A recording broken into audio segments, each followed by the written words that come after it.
Bentornati nel forum a questa seconda parte della recensione delle espansioni di Forbidden Lands. Ho deciso qua di trattare Bitterreach e Ravenscourge, che è stato tradotto in italiano secondo me in una maniera un po' artistica con l'epurazione di Ravne, dato che è il nome dato in italiano dalla Weird le Ravenlands sostanzialmente. Ho deciso di trattarli insieme semplicemente perché hanno una struttura diciamo vagamente simile. Il video sarà ovviamente non lungo come il solito, sicuramente non lungo come quella impresa titanica che Daniele ha portato a compimento precedentemente con Drudvang, anche perché di nuovo, come spesso mi sono trovato a dire, mi sembrerebbe scorretto spoilerarvi il contenuto di alcuni elementi fondamentali della storia di questi, che sono sostanzialmente delle avventure che potete giocare nel mondo di Forbidden Lands. Ma prima io inizierei appunto da Bitterreach, che ci porta di nuovo in un luogo ulteriore rispetto alle Ravenlands o a Ravne, come preferite. Semplicemente qui siamo nella classica ambientazione nordica. Potete vedere dalla copertina che è un luogo freddo con la neve, è appunto al nord delle Ravenlands o di nuovo di Ravne, e è raggiungibile principalmente in maniera più sicura via mare. Ci sono un paio di vie via terra, ma è sostanzialmente come andare alle crociate via terra, è molto pericoloso e molto più lungo. Questo vuol dire che però, se vi interessa, potrebbe anche solo il viaggio verso Bitterreach rappresentare un'impresa, un'avventura di per sé. Tra l'altro sono descritte queste due vie nel manuale stesso. Ora, questo è un manuale che contiene sostanzialmente un'avventura sandbox, come è assolutamente classico di Forbidden Lands. Ci viene fornito solo un background di partenza. Sostanzialmente che cos'è Bitterreach? È un luogo abbastanza selvaggio, pericoloso, ricoperto di neve e avvolto sostanzialmente da un inverno perenne, ma non è sempre stato così.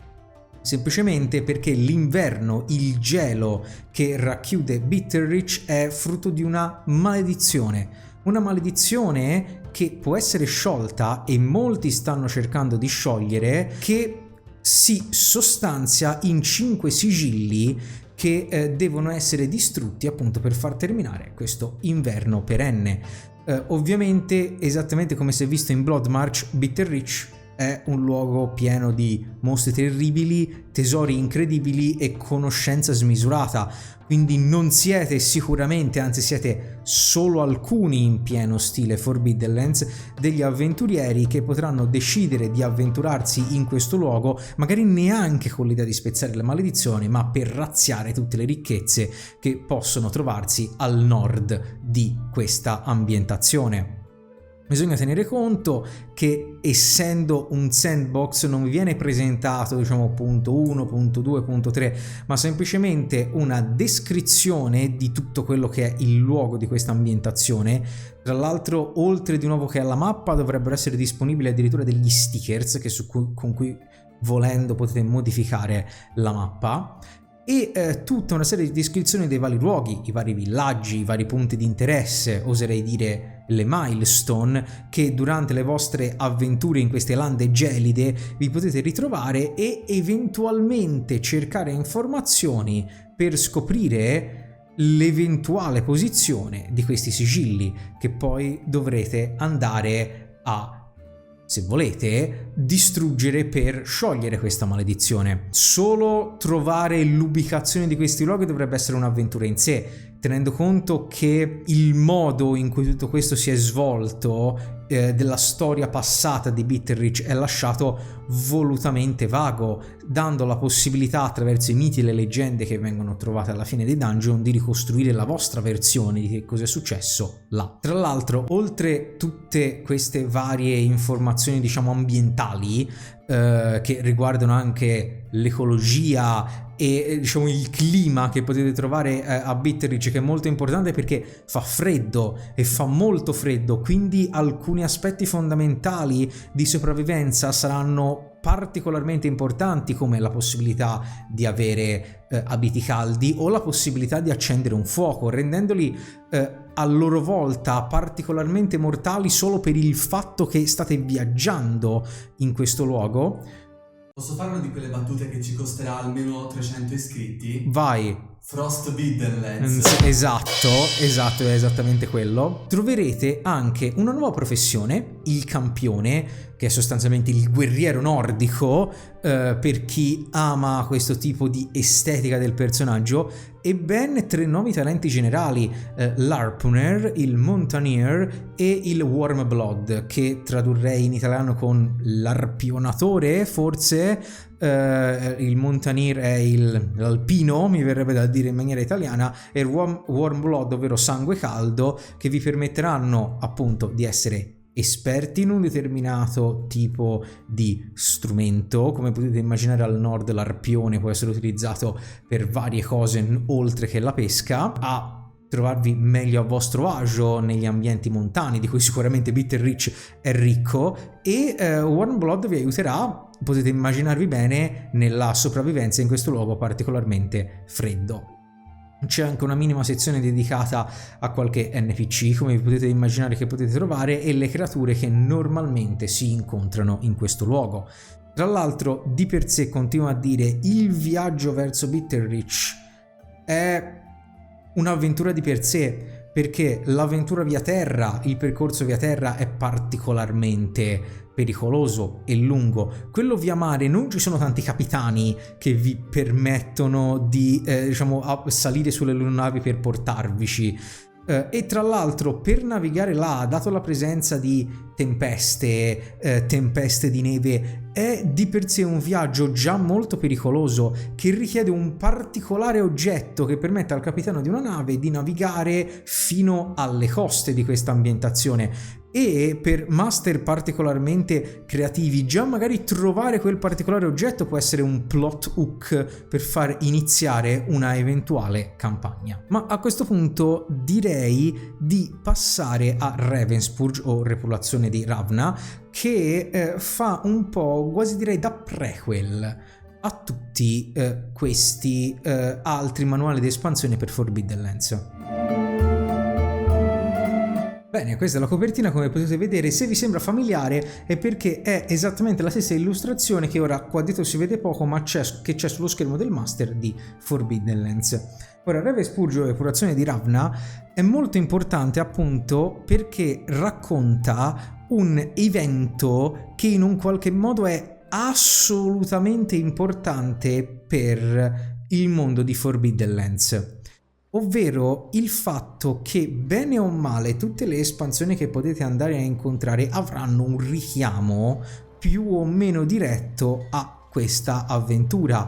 L'abbiamo visto in Bloodmarch, il passaggio per le Bloodmarch, che era stato sigillato magicamente, si apre solo in seguito ad una battaglia che avviene qua, quindi è un buono starter non solo per far conoscere la vera storia di Forbidden Lands, ma anche per introdurre eventualmente altri manuali d'avventura. Qual è la trama di partenza? Potete trovare anche una sua un suo veloce sommario sul sito della Weird Edizioni. Le Ravenlands, o Ravna, sono state create da degli elfi che hanno sostanzialmente creato tutto. Quando questi elfi erano soddisfatti con la loro creazione, hanno abbandonato la loro forma fisica, lasciando indietro questa corona forgiata dai nani, in cui sono stati incastonati 5 rubini, che erano sostanzialmente ciò che gli elfi si sono lasciati dietro della loro forma fisica. Come Silmaril del Signore degli Anelli. Esatto, proprio così. Qual è il problema? Che questa corona è ovviamente andata nella leggenda e mai più stata ritrovata. Qualcuno però ha rubato 3 di questi 5 rubini. E questo perché è un problema? Perché avendo tutti e 5 rubini, mettendoli sulla corona e possedendo la corona, si ottiene lo stesso potere che gli elfi avevano utilizzato per creare Ravna. Quindi praticamente ti fa dominare il mondo di Forbidden Lands. E a seconda di chi cade in mano questo potere, potete immaginarvi che potrebbe essere non tanto un male come un disastro totale. Che cosa contiene il manuale sostanzialmente? Contiene una varia serie di plot hook, di idee, di connessioni, di agganci che voi potete dare ai vostri giocatori, più o meno diretti, per fargli notare questa cosa e eventualmente accompagnarli nell'impresa di cercare loro stessi la corona. loro stessi questi rubini per ricostruire la corona e diventare i signori di Ravna e di tutto il mondo di Forbidden Lands. Poi a questo punto facendo ciò che credono sia meglio, che esso sia molto buono e incredibilmente malvagio. La cosa particolare è che è forse una delle avventure più sandbox che abbiamo visto fino a questo momento, perché sì, ci sono degli eventi, quale la battaglia precedentemente citata che apre il passaggio a Bloodmarch, ma praticamente ve la potete gestire un po' come volete. Semplicemente che cosa contiene quasi tutto il manuale?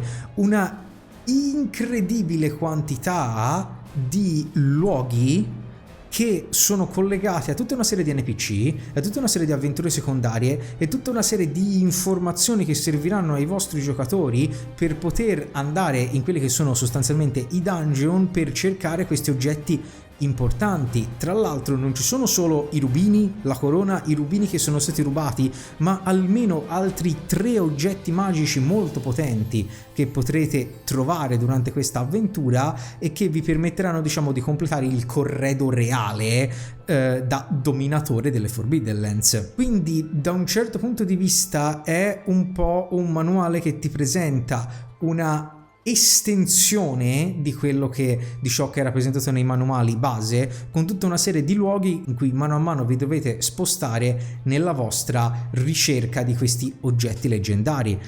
Tra l'altro è per ora l'unico manuale di espansione che contiene praticamente solo questo, perché non ci sono professioni, non ci sono talenti, però c'è tutta una serie anche di mappe e veramente di piccole quest secondarie collegate magari specificatamente al luogo in cui vi trovate, che è molto interessante perché vi dà la possibilità di utilizzare magari il contenuto di Ravenscourge come manuale sostanzialmente di risorse. Vi ricordate quello che dissi con riferimento a Bard's Gate, che poteva funzionare, anzi molto probabilmente funzionava bene come manuale delle risorse, perché nulla vi vieta di prendere uno delle città, degli insediamenti, dei luoghi contenuti qua, tipo il secondo viene citato Ravenhall, che è molto particolare, non lo sottotitolo in italiano perché potrebbe essere sconveniente, e non lo so, dargli un altro nome e inserirlo in qualche altra parte della vostra avventura. Le informazioni ci sono già tutte,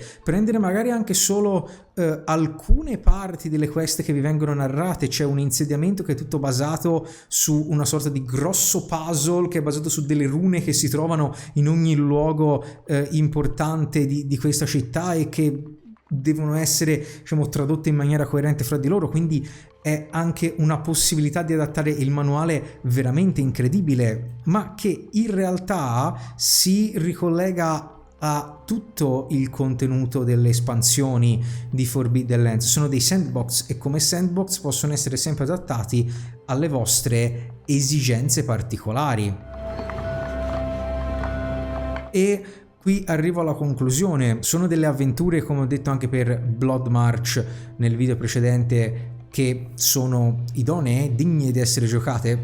Assolutamente sì, ma anche qui vi invito a, diciamo, andare bene o male a identificare cosa preferite giocare e magari anche in che ordine, perché potreste preferire appunto fare una grande, lunghissima campagna che parte dall'epurazione di Ravna e poi tocca tutte le altre, vedendo mano a mano che cosa i vostri le vostre imprese hanno bene o male scatenato durante ognuna di queste avventure, e vedendo anche, perché è un tema importante di Forbidden Lands, la mappa cambiare di conseguenza. Per quanto riguarda il tema, poi ovviamente a seconda di che cosa vi piace, Bitterreach è particolare perché è un'ambientazione fortemente nordica e questo ha i suoi benefici come i suoi punti a sfavore. È presente il discorso che girava un po' di tempo fa che in ogni videogioco c'è una fogna, nel senso come luogo, o c'è un luogo di costruzione in ogni FPS alla Call of Duty?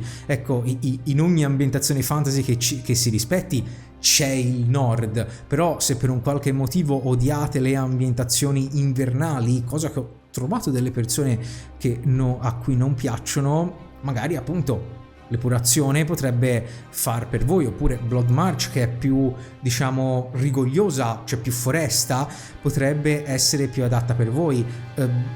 Non sto a dire la cosa assolutamente ovvia che vi deve essere piaciuto Forbidden Lands per giocarle, perché altrimenti mi chiedo perché state guardando questo video. Comunque io vi ho fatto un'informativa generale di quello che ci potrebbe essere. Se siete dei giocatori o magari un master che è interessato a portarlo, magari vi consiglierei prima di dare una lettura al materiale, cosa che è consigliabile praticamente per tutto, per andare a vedere quali potrebbero essere i punti che magari decidete di cambiare o decidete di portare con più importanza e trattare, diciamo, in maniera più approfondita. Detto questo, spero che questo video vi sia piaciuto. Vi invito a passare dalle nostre pagine social, abbiamo Facebook, Instagram, un gruppo Telegram per fare 2 chiacchiere in tempo reale con noi sul gioco di ruolo, e da un tempo relativamente recente abbiamo anche TikTok per contenuti, diciamo, più rapidi. Francesco D'Alfaro in Sentenzia, chiudo.